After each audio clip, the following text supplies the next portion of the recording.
Hello everyone, math class 30 থেকে আজকে মোট 15টা কোশ্চেন থাকছে। তো সব কটা কোশ্চেন তোমরা নিজে থেকে ট্রাই করবে, তাহলে তোমাদেরও প্র্যাকটিস হয়ে যাবে। ঠিক আছে, চলো প্রথম কোশ্চেন দেখা যাক। প্রথম কোশ্চেন বলছে, যদি এর আয় বি এর থেকে 50% কম হয়, তবে বি এর আয় এ এর থেকে শতকরা কত বেশি তোমায় জানতে হয়েছে। দেখো, আমাদের বলছে এর আয় হচ্ছে বি এর থেকে 50% কম। মানে আমরা যদি ধরি যে বি এর আয় যদি 100 হয়, তাহলে এ আয় কত হবে? তার থেকে 50% কম, মানে এর আয় হবে 50। মানে জানতে চেয়েছে বি এর আয় এর থেকে শতকরা কত বেশি। তো বি এর আয় এর থেকে কত বেশি হচ্ছে, এখানে 50 বেশি হচ্ছে। আমাদের পার্সেন্টেজ বার করতে হবে, তো তো যেটা বেশি সেটাকে আমরা উপরে রাখবো, আর ডিভাইড বাই আমরা কি করব, আমরা যার থেকে বেশি জানতে চাইছি। দেখো, বলছে বি এর আয় এর থেকে শতকরা কত বেশি, মানে আমরা এর থেকে কত বেশি জানতে চাইছি, তাহলে এর মানটা নিচে রাখবো। ঠিক আছে, তাহলে নিচে 50 থাকছে, আর পার্সেন্টেজ বার করতে হলে ইন্টু 100। বুঝতে পারলে? তাহলে 50 কেটে যাবে, আমার হয়ে যাবে হচ্ছে 100%। তাহলে বি এর আয় এর থেকে শতকরা কত বেশি? বি এর আয় এর থেকে শতকরা 100% বেশি। বোঝা গেল? চলো পরবর্তী কোশ্চেন দেখা যাক। পরবর্তী কোশ্চেন আছে, 5,000 টাকার 2 বছরের চক্রবৃদ্ধি ও সরল সুদের পার্থক্য 32 টাকা হলে বার্ষিক সুদের হার কত আমাদের বার করতে গেছে। ঠিক আছে, তো দেখো, এটা করার জন্য আমরা একটা সূত্র ইউজ করবো। যখন 2 বছরের জন্য চক্রবৃদ্ধি আর সরল সুদের পার্থক্য দেওয়া থাকবে, তখন আমরা লিখবো হচ্ছে ডিফারেন্স, অর্থাৎ পার্থক্য is equal to P R square divide by 100 square. ঠিক আছে, যখন 2 বছরের জন্য থাকবে। ঠিক আছে, আর যখন এটা 3 বছরের জন্য বলে দেবে, তখন আমরা এর সঙ্গে আরেকটা অ্যাড করে দেবো, সেটা হলো 3 into 300 plus R divide by 100। এইটুকু আমরা অ্যাড করবো যখন আমাদের 3 বছরের জন্য বলবে। ঠিক আছে, কিন্তু এখানে আমার 2 বছরের জন্য বলেছে, তাহলে শুধুমাত্র আমার এইটুকু কাজে লাগবে, এটা লাগবে না। এখানে মান বসে ডাইরেক্ট আমাদের ডি, অর্থাৎ ডিফারেন্স ইজিক্যাল টু বলেছে 32 টাকা, তাহলে 32। পি কত বলেছে? পি বলেছে 5,000 টাকা, তাহলে 5,000 ইন্টু আর স্কোয়ার আমাদের বার করতে হবে, সুদের হার বার করতে হবে, ডিভাইড বাই 100 স্কোয়ার মানে হচ্ছে 100 ইন্টু 100। ঠিক আছে, আমরা কাটি, দুটো শূন্য কাটা, দুটো শূন্য কাটা, একটা শূন্য কাটা, একটা শূন্য কাটা, 5 দিয়ে কাটলে 5 দুগুণে 10। ঠিক আছে, তাহলে আর স্কোয়ার ইজিক্যালটা আমাদের হয়ে যাচ্ছে, কোনখানে গুণ হয়ে যাচ্ছে, 32 দুগুণে 64। ঠিক আছে, তো আর স্কোয়ার ইজিক্যাল টু 64 হয়, তাহলে আর ইজিক্যাল টু কি হবে? এটা রুট হয়ে যাবে, রুট 64 হয়ে যাবে। রুট 64 মানে হচ্ছে আমরা জানি 8। তাহলে আমার সুদের হার বের হলো কত? 8%। বোঝা গেল? বার্ষিক সুদের হার হচ্ছে 8%। অপশান সিতে আছে 8%, অপশান সি হয়েছে সঠিক উত্তর। বুঝতে পারলে? চলো পরবর্তী কোশ্চেন দেখা যাক। পরবর্তী কোশ্চেন আছে, 20 লিটার মিশ্রণে 20% দুধ এবং বাকি জল আছে। বলছে যদি ওই মিশ্রণে আরও 4 লিটার জল মেশানো হয়, তবে নতুন মিশ্রণে দুধের পরিমাণ শতকরা কত হবে জানতে গেছে। দেখো, আমাদের বলছে 20 লিটার মিশ্রণে 20% দুধ আর বাকিটা জল আছে, মানে মিল্ক যদি আমরা ওয়াটার করি, তাহলে 20% যদি দুধ হয়, বাকি 80% নিশ্চয়ই জল। ঠিক আছে, তাহলে রেশিও কি দাঁড়াচ্ছে? 20:80, মানে 20 থেকে 20, 1 কে 20, 4 20 80, মানে 1:4 রেশিও দাঁড়াচ্ছে। আমার লিটার বলেছিল হচ্ছে 20 লিটার, তাহলে অনুপাতের যোগফল হচ্ছে 4 আর 5, তাহলে এই 5 মানে হচ্ছে আমার 20 লিটার। তাহলে 1 মানে কত? 1 মানে হয়ে যাবে 4 লিটার।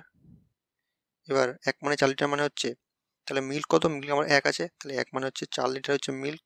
মিল্ক আর ওয়াটার, লিটারে লিটারে তাহলে 4 লিটার মিল্ক, আর 4 4 16, মানে 16 লিটার ওয়াটার। ঠিক আছে, 16 4 20 লিটার, মোট 20 লিটার। এবার বলেছে যে ওই মিশ্রণে আরও 4 লিটার জল মেশাতে হচ্ছে, মানে আরও 4 লিটার জল মেশাচ্ছি, 16 সঙ্গে 4 যোগ হচ্ছে, 4 লিটার যোগ হচ্ছে, তাহলে জল হয়ে যাচ্ছে আমার কত? 20 লিটার। আর দুধ একই থাকছে, যেহেতু দুধ কিছু মেশানো হচ্ছে না, তাহলে দুধ থাকছে 4 লিটার। তাহলে রেশিও কত যাচ্ছে? 4:20। এবার জানতে চেয়েছে নতুন মিশ্রণে দুধের পরিমাণ শতকরা কত হবে। দেখো, দুধের পরিমাণ কত? মিল্ক 4 লিটার, অর্থাৎ 4 ডিভাইড বাই অনুপাতের যোগফল, মানে 4 আর 20, 24 ডিভাইড বাই 24, পার্সেন্টেজ বার করার জন্য ইন্টু 100। ঠিক আছে, তাহলে আমার গুণ করলে হয়, এই ভাগ করলে হয় 4 6 24, তাহলে আমাদের আছে হচ্ছে 100 ডিভাইড বাই 6।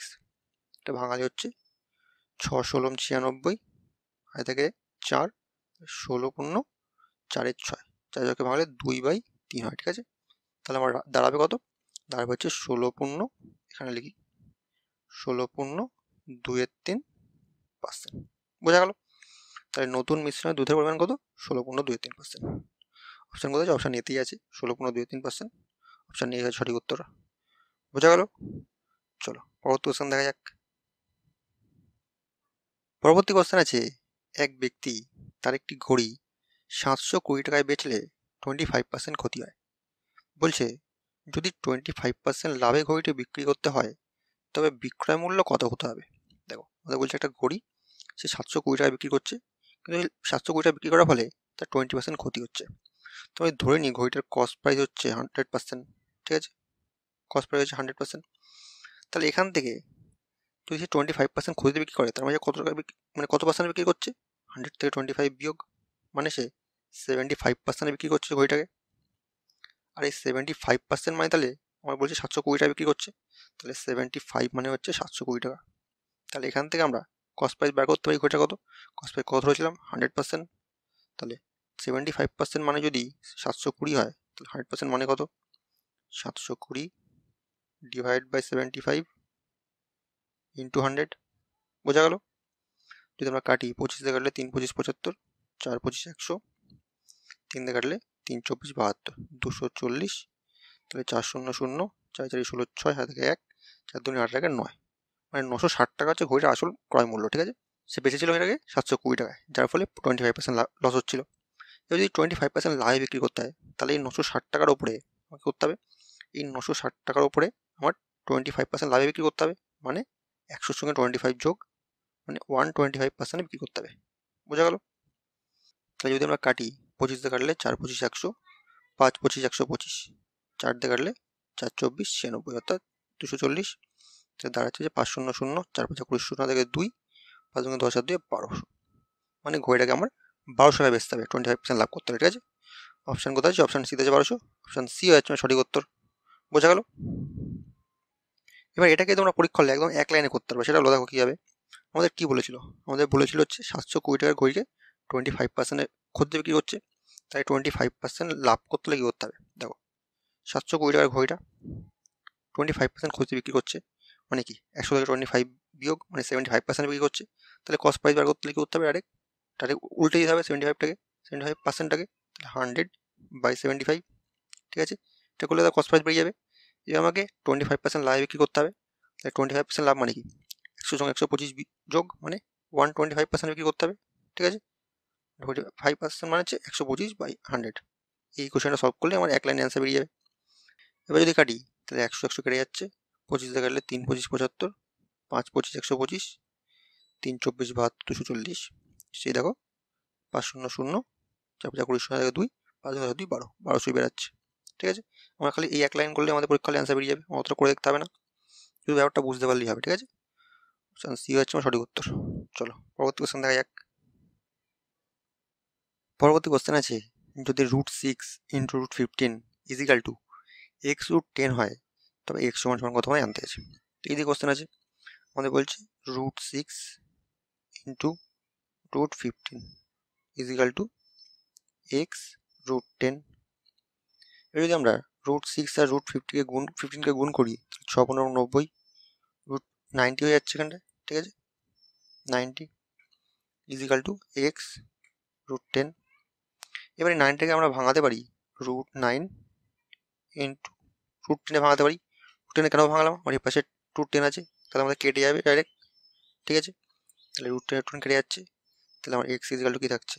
এগুলো থাকছে হচ্ছে √9, ঠিক আছে? √9 থাকছে, তাহলে √9 মানে কি? √9 মানে হচ্ছে 3, 3 হয়ে যাচ্ছে অ্যান্সার। এক্স এর মানে আনতে আছে, অপশান বিতে আছে 3, অপশান বি এর সঠিক উত্তর। বোঝা গেল? চলো পরবর্তী কোশ্চেন দেখা যাক। পরবর্তী কোশ্চেন আছে, q√4 √3 6 √25 আর 12 √89 হলে আমাদের বলছে সবচেয়ে বড় এবং সবচেয়ে ছোট সংখ্যা কোনটা বার করতে। তো দেখো আমরা q√4কে কি লিখতে পারি?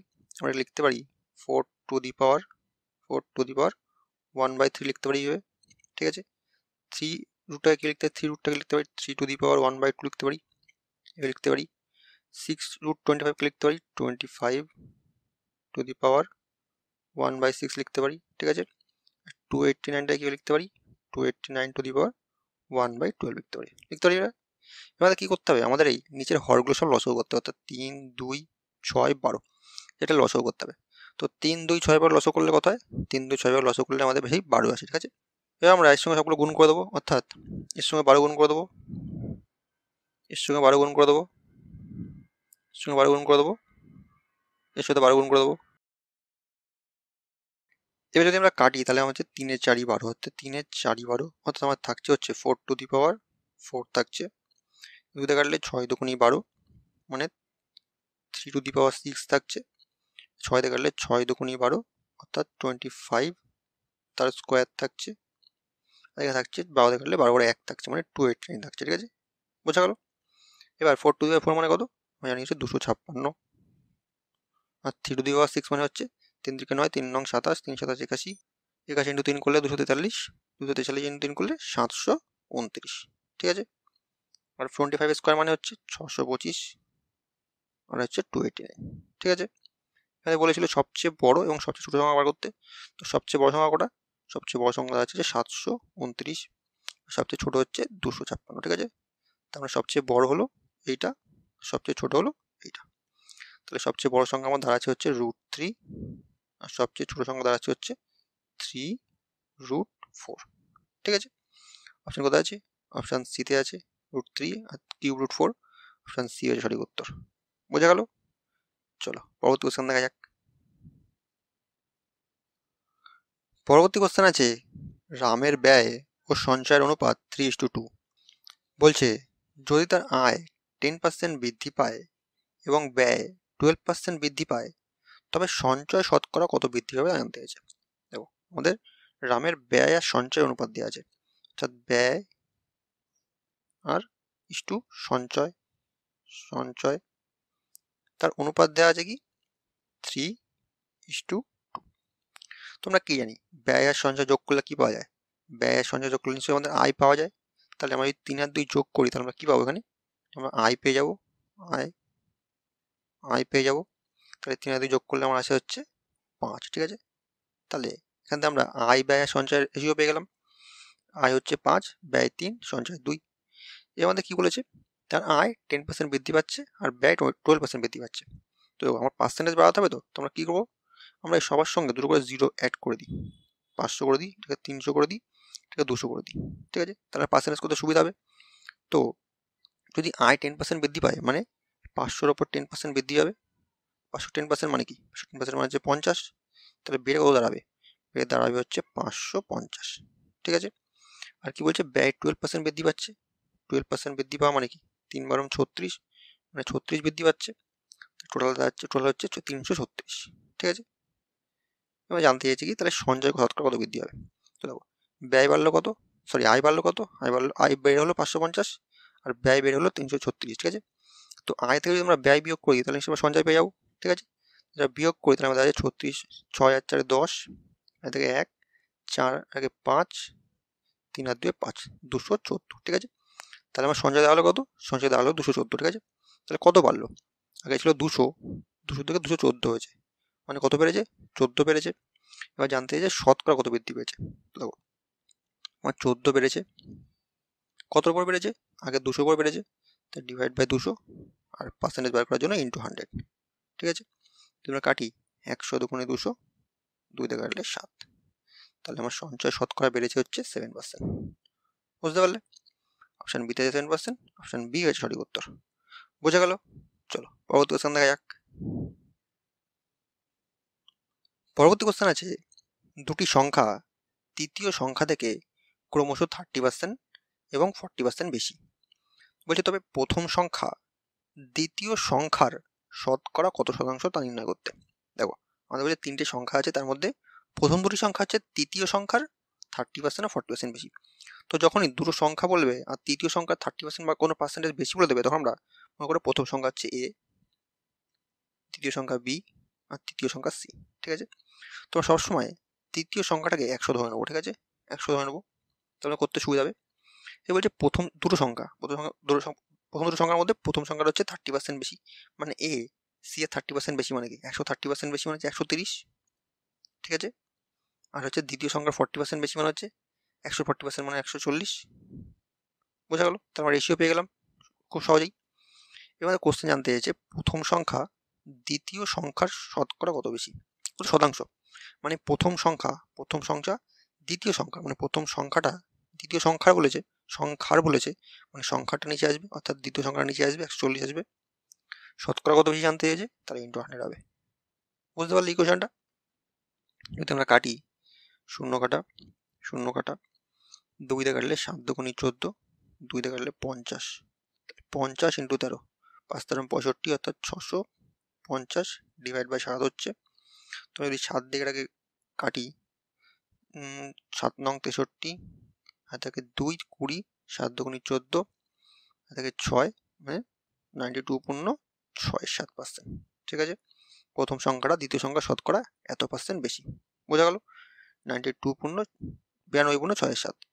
অপশন সিতে আছে 92.67%, অপশন বি এর সঠিক উত্তর। বুঝতে পারলে? চলো পরবর্তী কোশ্চেন দেখা যাক।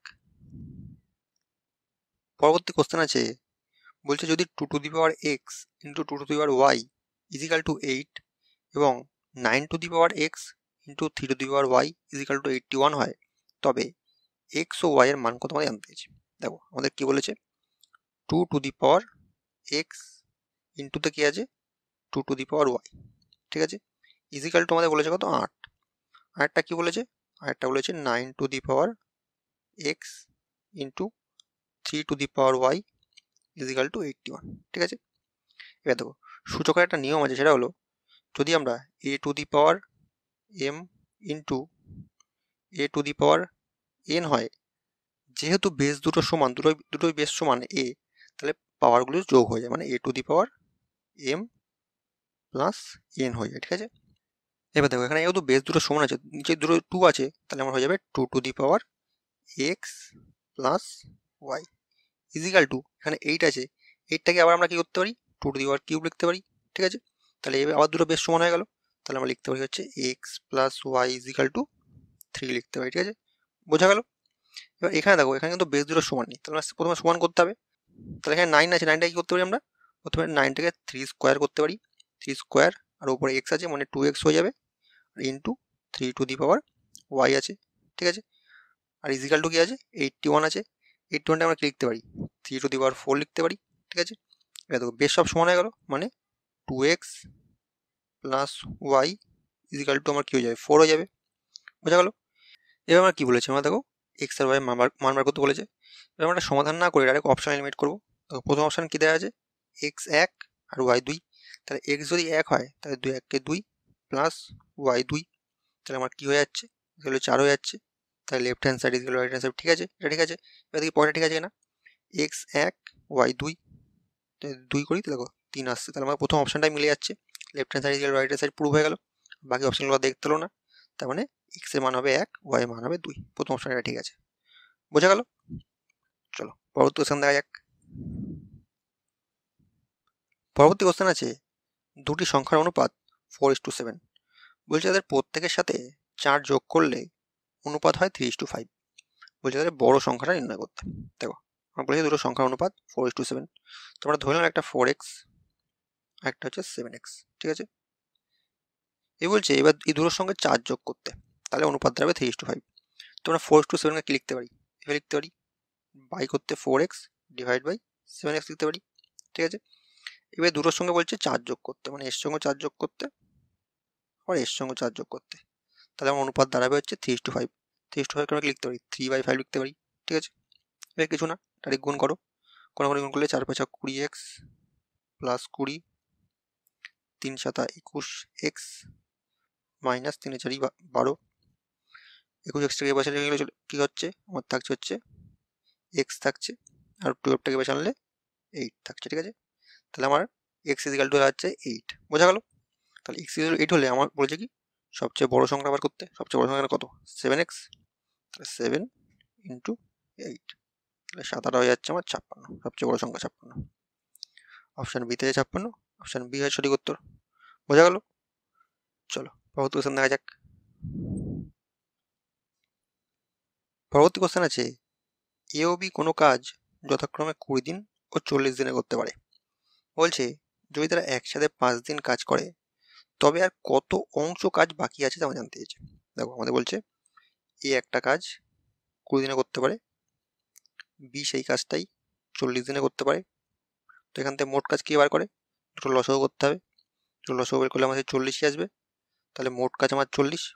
তাহলে এ একদিনে কত কাজ করে, মোট কাজ 40 আর এ নাই 20 দিন, তাহলে 20 দুগুণে 40, মানে এ একদিনে 2 অংশ কাজ করে আর বি একদিনে 1 অংশ কাজ করে। ঠিক আছে, এবার বলছে তারা একসাথে 5 দিন কাজ করেছে, মানে এ প্লাস বি একসাথে 5 দিন কাজ করে যায়। তো তাহলে এ প্লাস বি এর একদিনের এফিসিয়েন্সি কত, 2 এর আগে 3, তাহলে মোট 3 ইন্টু কত 5, তাহলে মোট তারা 5 দিনে কত 15 অংশ কাজ করেছে। এবার দেখো আমার মোট কাজ ছিল 40 ইউনিট, সেখান থেকে আমার কত 15 ইউনিট কাজ হয়ে গেছে। তাহলে বাকি আছে কত ইউনিট কাজ, বাকি আছে 25 ইউনিট কাজ। ঠিক আছে, এবার জানতে চাইছে তবে কত অংশ কাজ বাকি আছে। 25 বাকি আছে কতর মধ্যে, মোট কাজ ছিল 40, তাই ডিভাইড বাই 40, তো এটা বার করে দেওয়া হয়ে যাবে। 5 দিয়ে গেলে 5 5 25, 5 আর 40, তাহলে কত অংশ বাকি আছে, 5/8 অংশ কাজ বাকি আছে। ঠিক আছে, অপশান সিতে আছে 5/8, অপশান সি আছে সঠিক উত্তর। বোঝা গেল? চলো পরবর্তী কোশ্চেন দেখা যাক। পরবর্তী কোশ্চেন আছে পাইপ এ ও পাইপ বি একটি ট্যাঙ্কে যথাক্রমে 2 ঘন্টা ও 6 ঘন্টায় ভরতে পারে। বলছে যদি পাইপ এ কে সকাল 10টায় এবং পাইপ বি কে সকাল 11টায় খুলে দেওয়া হয় তবে ট্যাঙ্কটি ভরতে কটা বাজবে জানতে গেছে। দেখো বলছে পাইপ এ একটা কাজ 2 ঘন্টায়, একটা ট্যাঙ্কে 2 ঘন্টা ভরতে পারে, আর পাইপ বি সেটাকেই 6 ঘন্টায় ভরতে পারে। ঠিক আছে, এবার তাহলে ট্যাঙ্কটা তাহলে কত অংশ বার করতে হবে, সেই একই রকম লসও করতে হবে। তার 2 আর 6 লসও করলে আমার সেই 6 আসে। এবার তাহলে এটা 1 ঘন্টা কত কাজ করে সেটা আমাদের এফিসিয়েন্সি বার করতে হবে। 6কে 2 দিয়ে ভাগ করলে 3, 1 ঘন্টায় 3 অংশ কাজ করে আর বি 1 ঘন্টায় 1 অংশ কাজ করে। ঠিক আছে, এবার কোশ্চেনে বলছে যদি পাইপ এ কে সকাল 10টায় খুলে দিয়েছে, পাইপ এ কে যদি সকাল 10টায় খুলে দেওয়া হয় আর পাইপ বি কে বলছে সকাল 11টায় খুলেছে, মানে পাইপ বি কে 11টায় খুলছে, মানে পাইপ এ 10টা থেকে 11টা কাজ করছে, 1 ঘন্টা কাজ করছে।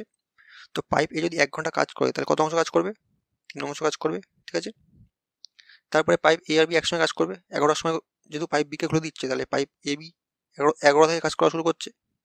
তাহলে 3 অংশ কাজ করে নিলে আর বাকি থাকছে কত কাজ, 6 থেকে 3 বিয়োগ, মানে বাকি থাকছে 3 অংশ কাজ। এই 11 থেকে পাইপ এ আর বি যদি একসঙ্গে কাজ করে তাহলে কত অংশ কাজ করে তা একসাথে, 3 আর 4, মানে পাইপ এ করে 3 অংশ, পাইপ বি করে 4 অংশ, মানে মোট তার দুজনে 4 অংশ কাজ করে।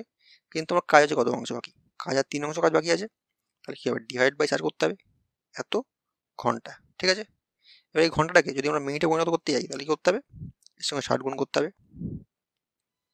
4×15 = 60, মানে আমার 3×15 45 মিনিট টাইম লাগছে আর বেশি। ঠিক আছে, কখনের পর থেকে, এই যে পাইপ বিটাকে খুলে দেওয়ার পর থেকে। তা পাইপ বি খোলা হয়েছিল 11টার সময়, তারপরে 45 মিনিট টাইম লাগছে, মানে 11:45 বাজছে টোটাল ট্যাঙ্কটা ভরতে। বুঝতে পারলে? অপশান বিতে আছে 11:45, অপশান বি আছে সঠিক উত্তর। চলো পরবর্তী কোশ্চেন দেখা যাক। পরবর্তী কোশ্চেন আছে 180 মিটার লম্বা একটি ট্রেন 72 কিমি প্রতি ঘন্টা বেগে চললে 120 মিটার লম্বা 108 কিমি প্রতি ঘন্টা বেগে বিপরীত দিক থেকে আসা অপর একটি ট্রেনকে কত সময় অতিক্রম করবে। দেখো আমাদের বলছে দুটো ট্রেন আছে, তার মধ্যে একটা ট্রেন যার কিনা দৈর্ঘ্য কত, যার লম্বা হচ্ছে 180 মিটার। ঠিক আছে, সে চলছে কত, 72 কিমি প্রতি ঘন্টায় চলছে, 72 কিমি প্রতি ঘন্টা বেগে চলছে। বলছে আরেকটা ট্রেন আছে যে কিনা অপর দিক থেকে আসছে, অন্য দিক থেকে আসছে, সে কত লম্বা, তার লম্বা হচ্ছে 120 মিটার। 120 মিটার, সে কত স্পিডে চলছে, সে 108 কিমি প্রতি ঘন্টা বেগে চলছে। ঠিক আছে, তাহলে আমার জানতে চাইছে তারা একে অপরকে কত সময় অতিক্রম করবে, অর্থাৎ আমার টাইম জানতে চাইছে। তো দেখো আমরা টাইম অ্যান্ড ডিস্টেন্সের সূত্র জানি হলো distance is equal two speed into time. আমরা টাইম জানতে চাইছে, তাহলে এখান থেকে টাইম ইজ ইকাল টু কি বার করতে পারি, time is equal to distance by speed. ঠিক আছে, এবার দেখো যেহেতু তারা একে অপরের বিপরীত দিক থেকে আসছে, এদিক থেকে আসছে, এদিক থেকে আসছে, তাহলে এদের রিলেটিভ স্পিড কী হয়ে যাবে, এদের রিলেটিভ স্পিড যোগ হয়ে যাবে, মানে স্পিড দাঁড়াবে হচ্ছে একজনের 72 কিমি, একজনের 108 কিমি। তাহলে 72 আর 108 যোগ করলে কত হয়, 180 কিমি প্রতি ঘন্টা। ঠিক আছে, 180 কিমি প্রতি ঘন্টায় স্পিড হয়ে যাবে। আর ডিস্টেন্স কী হবে, একজনের দৈর্ঘ্য আছে 180 মিটার, একজনের আছে 120 মিটার, তাহলে 180 120 যোগ করলে কত হচ্ছে, 180 আর 120 যোগ করলে আমাদের হয়ে যায় 300 মিটার। ঠিক আছে, এবার একটা জিনিস দেখো, ডিস্টেন্স আছে মিটারে স্পিড আছে ঘন্টায়, তাহলে কি করতে হবে, এটাকে আমরা প্রথমে মিটারে পরিণত করিনি স্পিডটাকে, তাহলে স্পিডটা যদি আমরা মিটারে পরিণত করতে হয় তাহলে কিমি থেকে মিটারে গেলে কি করতে হয়, 5/18 দিয়ে গুণ করতে হয়। তো যদি আমরা কাটি 18 দিয়ে, 18×10 = 180, মানে হচ্ছে আমাদের স্পিড দাঁড়াচ্ছে হচ্ছে 50 মিটার প্রতি সেকেন্ড। ঠিক আছে, এবার এখানে আমরা সূত্রে মান বসাই, টাইম ইজিক্যালটা আমরা কি বলেছি, distance by speed. Distance 300, speed কত 50, তাহলে যদি 5 দিয়ে কাটলে 5×6 = 30। আমাদের জানতে চাইলে ট্রেনটি কত সময় অতিক্রম করবে, ট্রেনটি 6 সেকেন্ড অতিক্রম করে নেবে। ঠিক আছে, বোঝা গেল। অপশান সিতে আছে 6, অপশান সি এর সঠিক উত্তর। চলো পরবর্তী কোশ্চেন দেখা যাক। পরবর্তী কোশ্চেন আছে, তিনটি সংখ্যার অনুপাত 2:3:4 এবং তাদের এলসিএম অর্থাৎ লসাগু 180। বলছে তাদের সংখ্যা তিনটির বর্গের যোগফল নির্ণয় করতে। দেখো আমাদের বলছে তিনটি সংখ্যা আছে 2:3:4, আমরা ধরে নিলাম একটা হচ্ছে 2x, একটা 3x, একটা 4x। ঠিক আছে, এবার এই তিনটে যদি আমরা লসাগু করি তাহলে কত বেরোবে, 2, 3 আর 4 লসাগু করলে আমার 12 হয়, আর সাথে x হবে, তাহলে আমার লসাগু বেরোবে 12x। ঠিক আছে, আর এদের এলসিএম অলরেডি বলে দিয়েছে 180, তাহলে এটা সমান সমান আমরা বলতে পারি 180। ঠিক আছে, তাহলে x = কত, তাহলে x = হয়ে যাচ্ছে 12 দিয়ে কাটলে 12×1 = 12, 60, 5×12 = 60, মানে আমার x দাঁড়াচ্ছে 15। x যদি 15 হয় তাহলে সংখ্যাগুলো কি হয়, 2x মানে 15×2 = 30, একটা হয়ে যায় 30, 3×15 = 45, একটা হয়ে যায় 45, আর হচ্ছে 4×15 = 60, একটা হয়ে যায় 60। ঠিক আছে, তিনটে সংখ্যা কোশ্চেনে বলেছে আমার সংখ্যা তিনটির বর্গের যোগফল, মানে এগুলো সবগুলো স্কোয়ার করতে হবে, করে যোগ করে দিতে হবে। ঠিক আছে, তো 30 স্কোয়ার মানে হচ্ছে 900, প্লাস 45 স্কোয়ার মানে 5×5 = 25, 4×5 = 20, 2025, আর 600 স্কোয়ার মানে হচ্ছে 3600। ঠিক আছে, তিনটে যোগ করে দাও, 0, 5, 0, 5, তাহলে 5 হচ্ছে 0, 2, 0, 2, তারপরে 6 আর 0 আর 9, 6 9 15, 5, আর থেকে 1, থেকে 4, 4 2 6, মানে 6525 হচ্ছে আমাদের অ্যান্সার। বোঝা গেল, অপশান সি থেকে 6525, অপশান সি হচ্ছে সঠিক উত্তর। চলো পরবর্তী কোশ্চেন দেখা যাক।